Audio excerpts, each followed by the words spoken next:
Chapter 25. Jesus teaches the Sudras and farmers, relates a parable of a nobleman and his unjust sons, makes known the possibilities of all men. When Jesus saw the Sudras and the farmers in such multitudes draw near to his words, he spoke a parable to them. He said, "A nobleman possessed a great estate. He had 4 sons, and he would have them all grow strong by standing forth and making use of all the talents they possessed. And so he gave to each a share of his great wealth, and bade them go their way. Their eldest son was full of self. He was ambitious, shrewd, and quick of thought. He said within himself, 'I am the oldest son, and these, my brothers, must be servants at my feet.' And then he called his brothers forth, and one he made a puppet king, gave him a sword and charged him to defend the whole estate.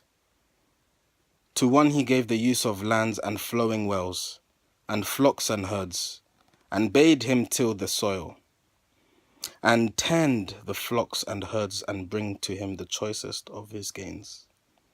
And to the other one he said, 'You are the youngest son.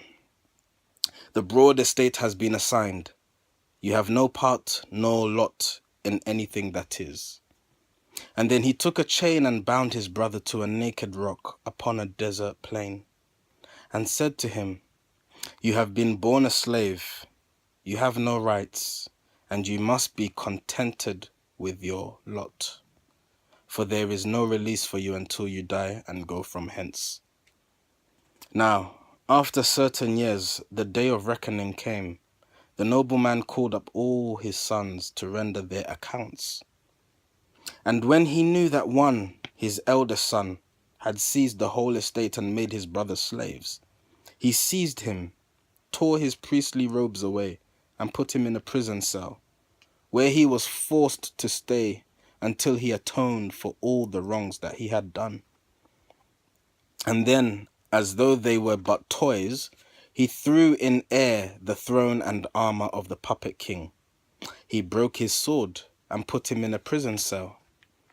And then he called his farmer son and asked him why he had not rescued from his galling chains his brother on the desert sands.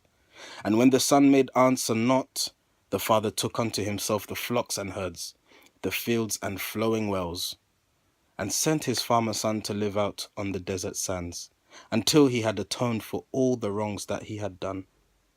And then the father went and found his youngest son in cruel chains. With his own hands he broke the chains, and bade his son to go in peace. Now, when the sons had all paid up their debts, they came again and stood before the bar of right. They all had learned their lessons, learned them well, and then the father once again divided their estate. He gave to each an equal share, and bade them recognize the law of equity and right, and live in peace. And one, a Sudra, spoke and said, 'May we who are but slaves, who are cut down like beasts to satisfy the whims of priests, may we have hope that one will come to break our chains and set us free?' And Jesus said, 'The Holy One has said that all his children shall be free, and every soul is child of God. The Sudras shall be free as priest, the farmer shall walk hand in hand with king, for all the world will own the brotherhood of man. O men, arise, be conscious of your powers, for he who wills need not remain a slave. Just live as you would have your brother live.